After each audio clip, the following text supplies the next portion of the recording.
Hey guys, Patrick here, and I'm having a great day. I hope you guys are as well. I just wanted to take a couple minutes today to talk about photo editing.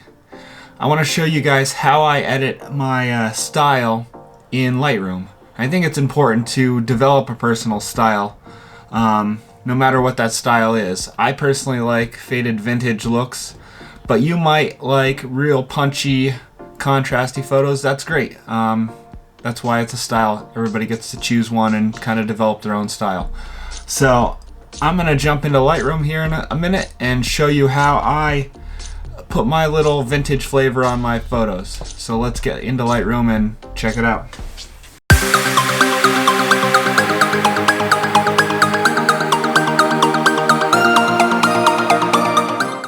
Alright, now here we are in Lightroom. And this is a photo I took about a year or two ago in Iceland of Emily walking through a field, and this was near the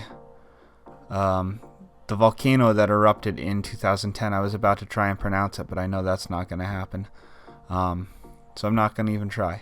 But this was near that volcano that erupted in 2010. As you can see here, there's lava rock that formed around this shed, so we thought this was a really cool area. So I grabbed this shot of her walking away from this little what I like to call hobbit hut right here. But that's the story of this photo, and I want to give it a vintage look because I feel like that would be fitting. So I'm going to show you guys how I do that. First of all, I want to crop this. I want to get Emily positioned better in the frame. So I'll probably just pull this down a little bit here, slide this over a bit, and that looks pretty good right there. After that, I'm going to make some adjustments to the white balance. I'm going to give this a little bit more warmth, bring those yellows out in those flowers. And since there's a lot of green in this, I'm actually going to slide the tint to the green a bit. That just looks nice there. Actually really pops the color without doing anything to the saturation. I do feel like this needs to be exposed a little bit brighter. I kind of was a little on the dark side when I exposed this photo, but we can fix that here a little bit. And that's probably good right about there. And I'm gonna bump the contrast a bit. Not too much. That's pretty good right there. And I'm going to leave this stuff alone. Pretty happy with how that is. And I'm going to bump the vibrance ever so slightly just to bring those greens out a little bit more. And the blue in Emily's jacket. Now we're going to jump into the point curve within the tone curve area here. And what I'm going to do here is I'm going to add 3 points. One there, one midfield, and then one down here. And the reason I do the 3 points, I'm only going to adjust down here, but if I didn't add those 3 points, let me remove these and show you. If I only added a point down here and I drew up, it's gonna flex this down here, and maybe you want this look, but the fade I'm going for something more subtle, so I want to just affect the low area. So I'm gonna add 3 points to the curve rather. And that allows me just to bring this bottom up, and I can get pretty intense with it, but I want it to be fairly subtle. So that looks pretty good there. So that's why I add multiple points to the curve, but I'm only messing with the ones on the bottom. From there, I'm going to go to the split toning, and this is optional. I'm not sure if this is going to work for this photo or not, but if you want to get the teal and orange look that sometimes you'll see in vintage photos, you can do that with the split toning. So by adding orange to the highlights, that really works with the skin tones. The skin tones kind of live in that orange area. So by adding orange to the highlights, that really works with the skin tones, and then adding teal to the shadows to give that orange teal look. So let's see how that looks with this photo. So I'll just grab somewhere in the orange here. We can adjust this, or fine tune it rather, once we get the colors picked. So that's pretty intense looking there. So we can dial back the saturation in the teal area right there. Doesn't have to be a ton, just subtle.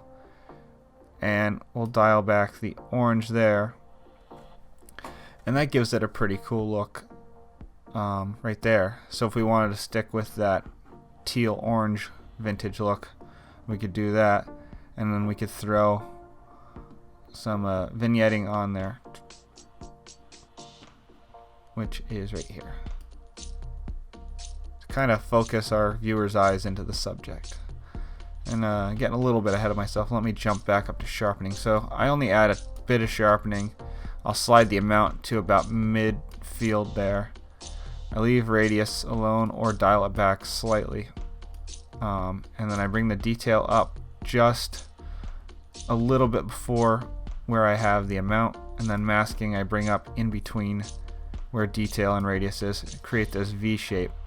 I don't know the details of what these parameters do.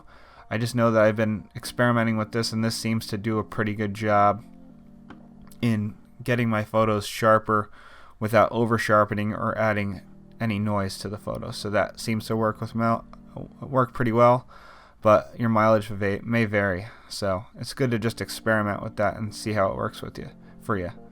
And I'm actually going to dial it back a little bit. One thing I learned by experimenting in Lightroom is if I add about 60 to the saturation in the blue primary area of the color calibration drop down, it really makes the colors pop. And as you can see here, the blues and greens and all the colors just kind of really stand out. I know this area is really for calibrating your settings based on a color profile and your camera, but you can really get creative with them and use them to your advantage just to stylize your photo. And like I said, that was able to bring my color out a bit more. So I'm actually going to go back up to the split toning area and pull these tones out completely just to see how it looks without the teal orange look. And I actually think I like this better. I'm going to cool it down a bit right around there, and that looks pretty good. I might add a little bit more of a fade to it.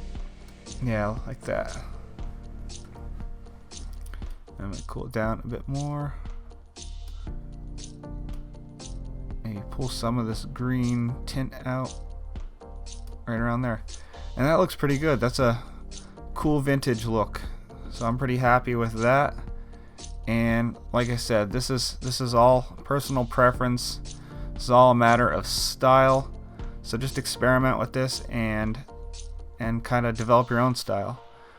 So once you're done with your edit too, I recommend creating a preset, which we can do by going over to the preset area in the navigator and just hitting the plus here, titling your preset, and then select what part of this, what part of the edits you made you want to save in this preset, and then hit create. Pretty straightforward. So that's in a nutshell my editing process for creating my vintage look. Alright, well that about wraps it up.